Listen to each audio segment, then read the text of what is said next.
हृदय की बात कह रहा हूं। आज हाथ जोड़ के प्यार से, शासन से, हर तरह से आपको भगवान प्रेरित करके निकाल रहे हैं। इस दलदल से निकल चलो। आपको अगर दलदल ही प्रिय है प्रपंच का, तो देख लेना एक समय आएगा कोई समझाने वाला नहीं होगा और तुम्हारी समझ नहीं होगी और तुम्हारा जीवन बहुत दूर प्रभु से होगा। विश्वास करो हमारी बात को। अभी अवसर है, निकल चलो। अभी तुम्हें हरि गुरु की बातें अच्छी नहीं लगती, अभी तुम्हें हरि गुरु का प्यार नहीं समझ में आ रहा, तुम्हें ऐसा लगता है कोई हमारे शरीर का प्यार करे तो वो हमारा प्यारा, इंद्रियों का दुलार करे सो हमारा प्यारा, हमारे मन के अनुकूल चलने वाला मिले, तो सच्ची मानिए सारी बातें हरि से पूर्ण होती है। अगर कोई तुम्हें प्यार करता है, हाँ, तो नाटक करता है प्यार का, वो तुम्हारा शोषण करना चाहता है इसलिए प्यार करता है।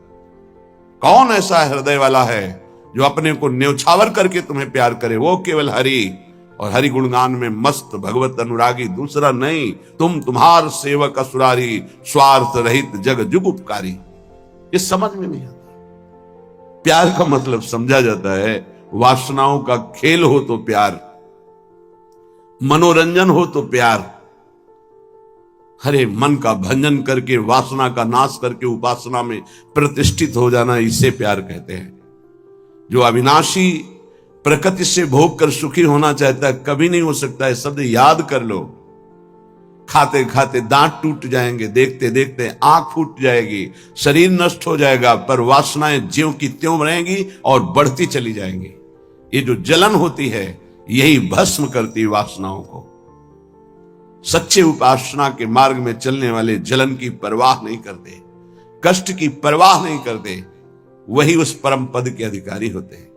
कल एक ने प्रश्न किया कि ऐसा कोई मार्ग बताइए जिसमें कोई कष्ट न हो, भगवत प्राप्ति हो जाए। घर बैठ जाओ। ऐसा सृष्टि में लौकिक मार्ग नहीं है तो अलौकिक मार्ग की क्या बात।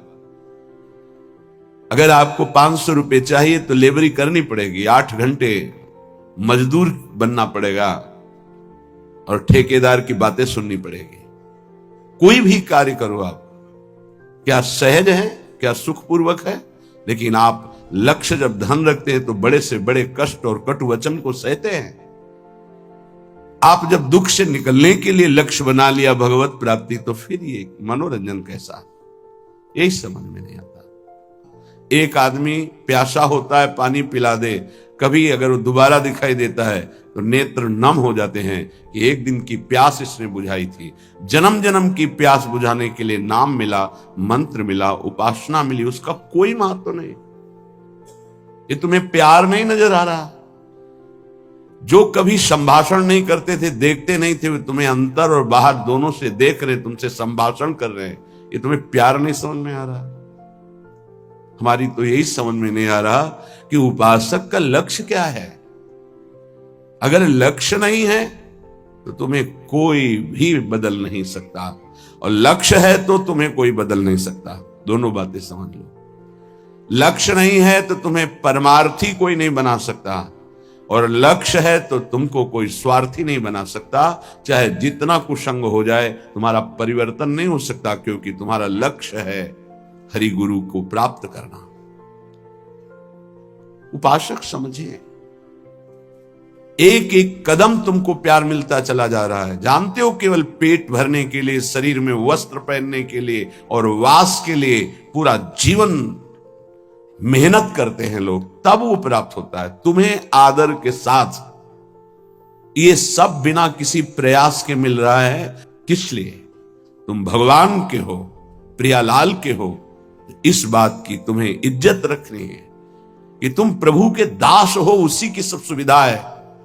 अगर दासत्व विषयों का रखोगे तो छल कर रहे हो हमारे प्रभु के साथ। ये छल तुम्हारे हृदय को ताप पहुंचा देगा, ऐसा ताप जो कहीं शांति नहीं मिलेगी। समझ में नहीं आता। मेरे प्रभु उतरते चले जाते हैं, झुकते चले जाते हैं आपको उठाने के लिए। आप ऐठते चले जाते हैं कि आप कुछ हैं, भोगना पड़ेगा आपको आगे। शब्द याद कर लीजिए। आगे आपको प्रतिकूलता ऐसे घेरेगी कि फिर कोई बचाने वाला दिखाई नहीं देगा, वो आप क्लेशित होंगे। इसलिए सावधान हो जाइए, परिस्थिति को सहना सीखिए। सहत सहत बाढ़े भगति गृह तनु गुरु हितगार। जो सहनशील है वही महात्मा होता है, जो सहनशील है वही प्रेम रस का अधिकारी बनता है, जो सहनशील है वही प्रियाजू का कृपा पात्र बनता है। प्रियाजू कृपा पे कृपा करती चली जा रही, संसार समुद्र से निकाल करके अपने महल में रखकर अद्भुत सुख दे रही। यहां जानते हो भजन का स्वरूप क्या है? रहना ही भजन हो जाता है। पर रह कहां पा रहे हो? यहां तन यहां रह रहा है मन विषयों में, मन नाना प्रकार की कामनाओं की पूर्ति में। क्या वृंदावन वास हो रहा है? ये वनवास है। वृंदारण्ये चर अचर दृक् पश्य वृंदावन श्री। जिह्वे वृंदावन गुणगान कीर्त श्रोत्र गृह्यान। वृंदाटव्या भज परिमल घ्राण गात्र त्वमस्मिन्। वृंदारण्ये लुठत पुलकितम कृष्णो केलिस्थलीसु। यह है भजन वृंदावन का। बोले नेत्रों से तुम यहां वृंदावन वासी जो खगमृग पशु पंछी मनुष्य हैं, इनको भाव से देखो। ये सब भजनानंदी महापुरुष हैं। ये भजन के प्रताप से यहां कोई सूकर बना हुआ है, कोई कुकर बना हुआ है, कोई पशु पक्षी बना हुआ है, कोई मनुष्य बना, कोई लता, कोई वृक्ष। ये जहां जो कुछ दिखाई दे रहा है, चर अचर दृक् पश्य वृंदावन श्री। ये वृंदावन की अद्भुत श्री वैभव शोभा भगवत स्वरूप है। यहाँ के कुत्ते का भी दर्शन कर रहे हो तो एक बहुत बड़े महात्मा का दर्शन करने से जो फल मिलता है वो मिलेगा, ध्यान रखना। हरिराम व्यास जी आचार्य हैं रस के, वो कह रहे हैं हो मन वृंदावन को श्वान। श्वान माने कुत्ता। यहाँ का कुत्ता कोई साधारण श्वान नहीं है, वो कोई परमहंस महापुरुष है जो प्रियाजू की स्केली कुंज में श्वान रूप धारण किए हुए रज का सेवन कर रहा है। आप क्या समझते हैं? मनुष्य शरीर से भी महान सौभाग्यशाली वो है। क्यों? तुम तो गद्दे पे सोते होगे, वो रज पे सोता है। तुम रज के बने हुए पात्र में विरक्त होकर पाते हो कि नहीं, श्री भगवान जाने। लेकिन उसको भोजन ही रज में मिलता है और रजयुक्त भोजन पाता है। उच्छिष्ट संतों का मिलता है तुम्हें कि नहीं, लेकिन उसको जरूर मिलता है क्योंकि प्राय उच्छिष्ट ही डालते हैं। संतों का भंडारा हुआ, दोना पत्तल बाहर फेंक दिए गए, एक एक पत्तल को चाट चाट कर साफ संतों की जूठन पा रहा है। कौन है? महाभागवत है वो। यहां के चर अचर को भाव से देखने की कोशिश कीजिए। पशु पक्षी लता वृक्ष मनुष्य, ये सब भगवत स्वरूप है। भजन हो रहा है यहाँ का। आप अगर भाव से दर्शन कर रहे हैं, भजन हो रहा है। अगर भाव का अभाव है तो आपको गलत दर्शन होने लगेगा। ईर्ष्या द्वेष वाली बातें, दोष गुण वाली बातें, माया जनित बातें आपको दिखाई देने लगेंगी। ऐसा यहां का भजनानंदी उपासक नहीं देखता, वो भाव से देखता है। खग मृग पशु पंछी जे या बन के चरण शरण रख लीजिए। ये सब भगवत स्वरूप है। सच्ची मानिए, सब भगवत स्वरूप है। ऐसे वृंदावन में रहो। अपने नेत्रों से जो भी देख रहे हो, ये सब बड़े बड़े भजन करने वाले महापुरुष हैं। न जाने कौन सा भजन किस जन्म में बना कि वो इस धाम में आकर के नाली के कीड़ा पशु पक्षी इन रूपों में विराजमान है। श्रीपाद प्रबोधानंद जी कह रहे हैं, बाहर मुझे चतुर्मुख परम वेदों का ज्ञाता ब्रह्मा पद ऐश्वर्य पद नहीं चाहिए, लेकिन वृंदावन में नाली का कीड़ा बना दो मुझे। ये जितने भी आपकी दृष्टि में आ रहे हैं, आपका भारी भजन बन रहा है यदि भाव से आप देख रहे हैं। मेरे प्रभु के जन हैं, ये बड़े बड़े भजन करने वाले हैं। चाहे वो कोई बेल हो, कोई वृक्ष हो, ये सब भगवत स्वरूप है। ऐसे तो अपने नेत्रों का भजन करो। ये नेत्रों का भजन है। अब जिह्वे वृंदावन गुणगान, जीभ का भजन है।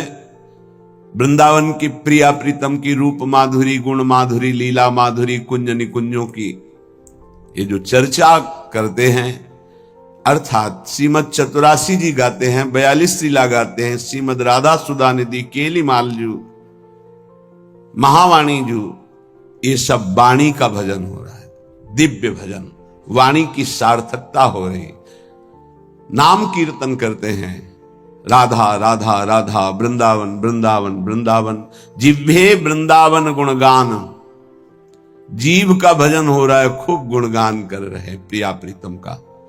कीर्तय श्रोत, श्रवणेन्द्री का भजन हो रहा है, खूब नाम कीर्तन सुन रहे हैं, बड़ा सुख मिलता है। जब यहां सब उपासक जन जोर से गाते हैं, आवाज पहुंचती, हृदय नाच उठता है। अहो भाग्य, अहो भाग्य, कीर्तन करने वाले और सुनने वाले दोनों का। नाम संकीर्तनम यस्य सर्व पाप प्रणाशनम, सारे पापों का नाश हो रहा है। उच्च स्वर से प्रभु के नाम का कीर्तन कर रहे हैं। कीर्तय श्रोत्र, श्रवणेन्द्री से सुनने मात्र से प्रिया प्रीतम का प्रेम प्राप्त, ये बड़ी सामर्थ्य है कीर्तन में। गुण कीर्तन में जो पद गायन होता है, श्रवण सुनत प्रापक रति राधा पद अम्बुज सुकुमार। आप बैठे हैं यहां सभा में और गुण कीर्तन हो रहा तो कृपा की वर्षा हो रही, आप भींज जाओगे। रासमंडल में महाप्रभु हरिवंश चंद्रजू के प्राकट्य उत्सव का 1 महीने पद गायन होता है। हमारी एकांतिक रुचि संन्यास वृत्ति के कारण प्रारंभ में सदगुरुदेव भगवान ने कहा कि आप सभा में क्यों नहीं जाते, तो उनका रुचि नहीं, एकांतिक रुचि, रही अकेला रहना शांत है। वह नहीं, वो सब उसका फल मिल गया है, प्रियाजू के चरणों की शरणागति। तो जाकर के विराजमान होकर के वहां वाणी सुनो ना, वाणी सुनने मात्र से सभा में प्रियाजू की कृपा प्राप्त होती है।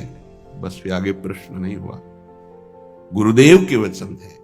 अगर सभा है, ऐसे वाणी गायन हो रहा है, आप बैठे हैं, कुछ समझ में नहीं आ रहा, फिर भी आप निष्पाप हो रहे हैं, प्रियालाल की कृपा पात्र बन रहे हैं, ये बात समझनी चाहिए। कीर्तय श्रोत्र, गृह्यान वृंदाटव्या, भज परिमल घ्राण गात्र, त्वमस्मिन् वृंदारण्ये लुट पुलकितम कृष्ण केल स्थलीषु। तुम श्री वृंदावन के पुष्पों की सुगंध जो प्रियालाल के चरणों में समर्पित है, वृंदावन के पुष्प, ये खास बात है। जो हमारी ब्रजभूमि में प्रकट हुए पुष्प हैं, इनकी समानता करोड़ों रुपए का बाहर से पुष्प लाकर अर्पित करो तो मेरे प्रियालाल को उतना सुख नहीं होगा। यहां के हर श्रृंगार का, मोगरा का, गुलाब का, कनेर का या किसी भी का पुष्प, ऐसे मौलश्री का बहुत छोटा पुष्प, बड़ा सुगंधित पुष्प, 3 दिन तक वो प्रियालाल की सेवा में अर्पित किया जा सकता है, उसकी ऐसी महिमा है। उसकी माला बना के या 4 पुष्प रखते हैं। फिर वो जो घ्राणेन्द्रिय में प्रसादी सूंघा जाता है, जो प्रियालाल के श्रीअंग में इत्र अर्पित किया, वो प्रसादी जो घ्राणेन्द्रिय में, श्री तुलसी जो चरणों में अर्पित की गई, वो घ्राणेन्द्रिय में, हृदय में जाके प्रेम लक्षणा भक्ति प्रकट करती है। गृह्यान वृंदावन भज परिमल घ्राण, वृंदावन, वृंदावन की सुगंधित वस्तुएं, बड़ी अनन्यता प्रिया प्रीतम के प्रेम में होती है। पूज्य श्री पंडित रामकृष्ण बाबा जी महाराज बड़े सिद्ध महापुरुष हुए। जैसे आप बाहर से आए हैं और फल अर्पित करें, बाबा स्वीकार नहीं करेंगे। तो उनके पास कोई भी वस्तु लाने के लिए ब्रजवासी का सहयोग होता था। किसी ब्रजवासी को दिया, वो ब्रजवासी जब जाके देगा, बाबा स्वीकार कर लेंगे। कोई भी वस्तु है ब्रजवासी के हाथ से, दंडोत बाबा, ये रख दो। हम अमुक जगह से आए, बाबा ये भेंट नहीं, हटाइए। ब्रजवासी अगर प्रेम से कुछ भी तो वो स्वीकार करते। एक बहुत धनी मानी आए बाबा की सेवा करनी, बोले बात भी नहीं करना जाके। बहुत वो दैन्य हुए तो बोले अगर सेवा करनी है तो जो अनुगामी शिष्य जन थे, उन्होंने कहा कि इन घरों में ब्रजवासियों के बाबा माधुकरी लेने आते हैं, इन घरों में सेवा कर दो, वो बाबा को जब देंगे तो वो स्वीकार कर लेंगे। ये थोड़ी सी वृंदावन की निष्ठा रहनी, जिससे हम उस रस को प्राप्त होते हैं। गात्र तुमस्मिन् वृंदारण्ये लुंठ, शरीर का यहां पावन होना कैसे होता है? बोले वृंदावन की रज में लोट गया, ये लुंठ। तो पुलकितम कृष्ण केलिस्थलेषु, श्रृंगार रस श्री श्यामा श्याम की इस केली भूमि में जो लौट गया, 84 के चक्र से मुक्त हो गया। पहले बहुत ऐसा दर्शन होता था परिक्रमा मार्ग में, रज में, कि ऊपर के वस्त्र बाहरी जन भी आकर उतार कर लौटते थे, दंडवती करते थे। ये दुर्भाग्य है कि सुविधा हो गई इस रोड की, दुर्भाग्य है। नहीं, जो रज में परिक्रमा करने में, दर्शन में, लौटने में सुख था, वो इस रोड से थोड़ी है। पर कलयुग भगवान की लीला ऐसी है कि इतना आधुनिकता बढ़ती जा रही है कि रज रानी को प्राप्त करना दुर्लभ हो गया। अगर रज रानी ले तो वृंदावन की परिक्रमा में कहां से ले? परिक्रमा तो रोड में अब हो रही है, और रोड में रज रानी कहां मिलेंगे? वृंदावन का जो शुद्ध भजन है वो इस रज की अनन्यता से जागृत होता है, वो बुद्धि से नहीं जागृत होता। जो रजोपसेवी जन है उनके हृदय में जुगल जोरी का भाव जागृत होता है। महोज्वल रसोन्मद प्रणय सिंधु निस्यंदनी, महामधुर राधिका रमण खेलना नंदिनी, रसेन समधिष्ठिता भुवन वंद्य वृंदया, चकास्तु हृदय में हरे परम धाम वृंदाटवी। उन्माद रस प्रकट करने वाली ये भूमि वृंदावन है, जो ऐसे यहां रहता है, एक एक इंद्री को प्रियालाल में लगा के। महोज्वल रसोन्मद प्रणय सिंधु निस्यंदिनी, महाउज्ज्वल परम निष्काम प्रेम रस का प्रादुर्भाव होता है, जो उन्माद प्रकट कर देता है। श्री किशोरी जी के सहित रमण जी महाराज अर्थात राधा रमण जी महाराज अपनी विविध प्रेममयी क्रीड़ाओं के द्वारा उसके हृदय को अद्भुत आनंद प्रदान करते हैं, जो ऐसी रहनी से रहता है। त्रिभुवन वंदनीय हो जाता है जो वृंदावन वासी है। ध्यान दीजिए, त्रिभुवन वंदनीय हो जाता है। कहते हैं कि आप नाम जप करो तो आपकी जिह्वा का रोग ठीक हो जाएगा। हर इंद्री समय बीमार है हमारी। नेत्र इंद्री गलत देखना चाहती, श्रवण इंद्री प्रपंच सुनना चाहती, वाक इंद्री प्रपंच की बातें करना चाहती, रस इंद्री सांसारिक भोग भोगना चाहती, जनेन्द्री हर इंद्री अपवित्र हो गई है।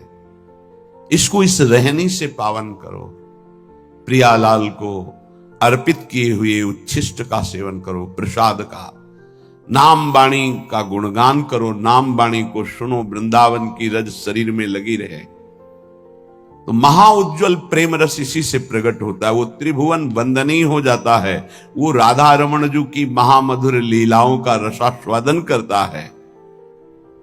ऐसे परमानंद में समधिष्ठित परम धाम श्री वृंदावन हमें स्वीकार करे, अर्थात हमें आश्रय और वास देकर रहनी प्रदान करे। ऐसी रहनी से हम रहें।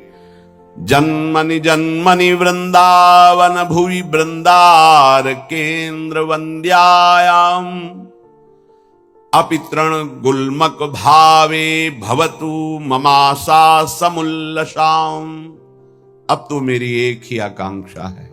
श्रीपाद प्रबोधानंद जी महाराज कहते हैं, जन्मनि जन्मनि वृंदावन भुवि वृंदार केंद्र वंद्यायाम। मैं इस वृंदावन भूमि को प्रणाम करके एक वरदान मांगता हूं कि मैं कभी मुक्त ना हो, बार बार मेरा जन्म हो इसी श्रीधाम वृंदावन में। मनुष्य शरीर के लिए नहीं कहते। अपितृण गुल्मक भावे भवतु ममाशा समुल्लासम।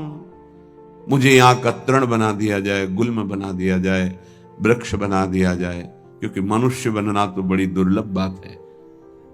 मुझे बार बार वृंदावन में जन्म मिले, चाहे घास बना दिया जाए, चाहे जो भी, पर मिले वृंदावन में। क्या पाया वृंदावन से कि कह रहे मुझे मुक्त नहीं होना, मुझे बार बार जन्म मिले पर वृंदावन धाम में जन्म मिले।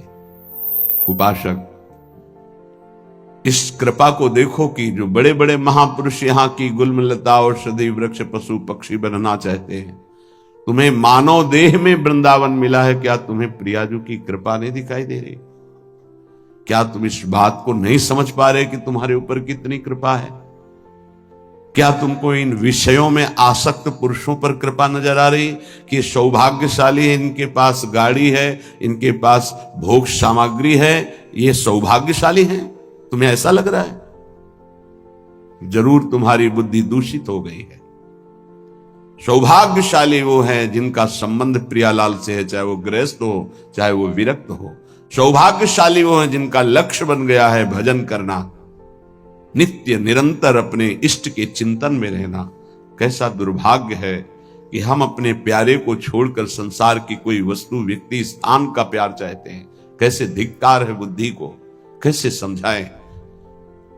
अरे बहुत थोड़ा समय है, अभी तो तुम इंद्रियों के भोग विलासिता की चाह कर रहे हो। अभी भयंकर रोग कोई प्रकट होने वाला है, तुम नहीं समझते हो। फिर क्या करोगे? फिर रोग निवृत्ति के लिए रोगे।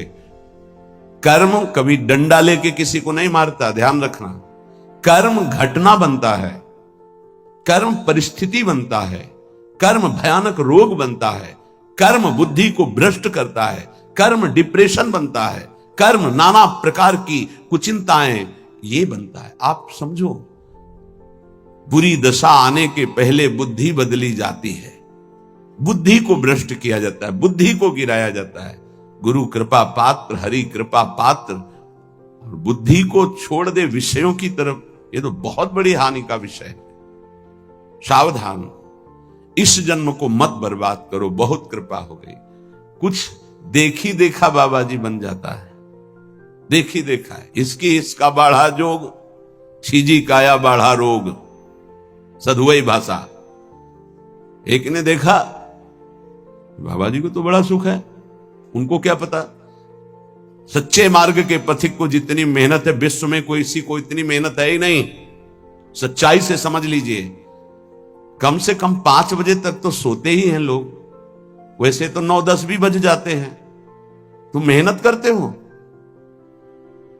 क्या मेहनत करते हो तुम? बाहरी शरीर की, रात रात भर जग करके, दिन दिन भर जग कर अपने मन को मारकर चिदानंद तत्व में लगा रहे। अरे जिस अनंत ब्रह्मांडों के स्वामी को सोचने की भी तुम्हारी सामर्थ्य नहीं कि वो है, वो निरंतर उनके प्यार और दुलार में अपने आप की हर इच्छाओं को भस्म करके, हर परिस्थिति को सह करके आगे बढ़ रहे हैं। तुम्हें क्या पता?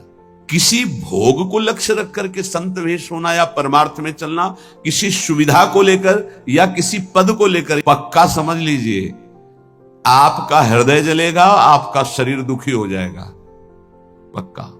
यदि लक्ष्य है कि हर कष्ट सहकर श्यामा श्याम की प्राप्ति करेंगे, तो पक्का समझ लीजिए आपका हृदय शीतल हो जाएगा और आपको कोई भी विपत्ति, कष्ट, रोग स्पर्श नहीं कर पाएगा। आएगा, स्पर्श नहीं कर पाएगा। दुख देना तो अलग की बात रही। हरि तज होए विषय अनुरागी, वो अभागी है, आप अभागी नहीं हैं।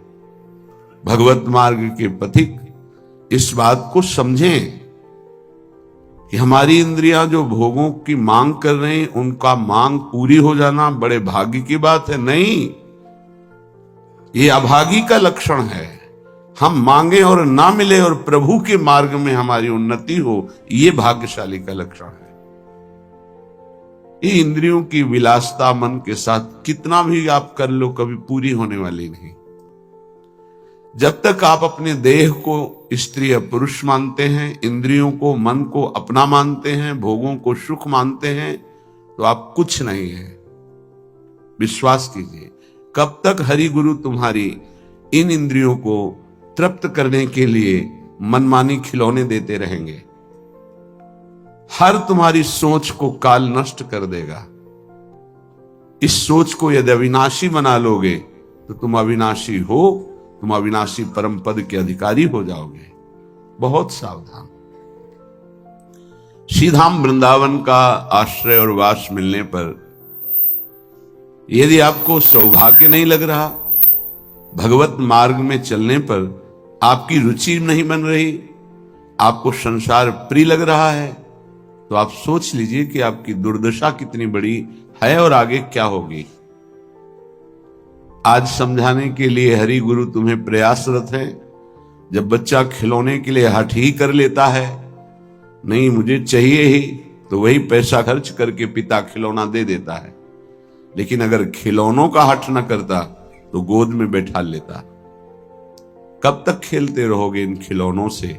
ना ये खिलौने रहेंगे, ना खेलने वाला तुम्हारा शरीर रहेगा। इसलिए सावधान। श्रीपाद प्रबोधानंद जी महाराज कह रहे हैं, वृंदारण्ये चर अचर दृक् पश्य श्री वृंदावनम। ये वृंदावन वासी को भजन के लिए कोई प्रयास नहीं करना पड़ता, स्वाभाविक भजन हो रहा है। पर आपकी महत्व बुद्धि नहीं है, महत्व बुद्धि भोगों में है, शरीर में है। सौभाग्य है कि तुम्हें कोई प्यार ना करे, ये बात हमारी समझ लीजिए, नहीं समझ में आएगी। सौभाग्य है कि तुम्हें कोई प्यार ना करे, दुर्भाग्य है कि भगवान से विमुख कोई हमसे प्यार करे। धिक्कार है हमारे भाग्य को यदि प्रभु के सिवा कोई हमें प्यार करे। ये बात नहीं सबकी समझ में आएगी। प्राकृतिक देह को मैं मानने वाला यही चाहता है कि मुझे कोई प्यार करे। कौन प्यार करे? हरि गुरु से बढ़कर कोई अहेतुकी प्यार करने वाला होता है, और वो प्यार कर रहे हैं, तुम्हें प्यार समझ में नहीं आ रहा। तुम्हें भोग विलासिता प्यार नजर आता है, संसार का प्यार नजर आता है, छल कपट वासना का तांडव ये तुम्हें प्यार नजर आता है। बहुत बढ़िया अवसर है, निकल चलो, नहीं भोगना पड़ेगा। आगे ऐसा अवसर आएगा जीवन में जो तुम्हें ऐसे गर्त में गिराएगा जहां से कोई निकालने वाला नहीं होगा।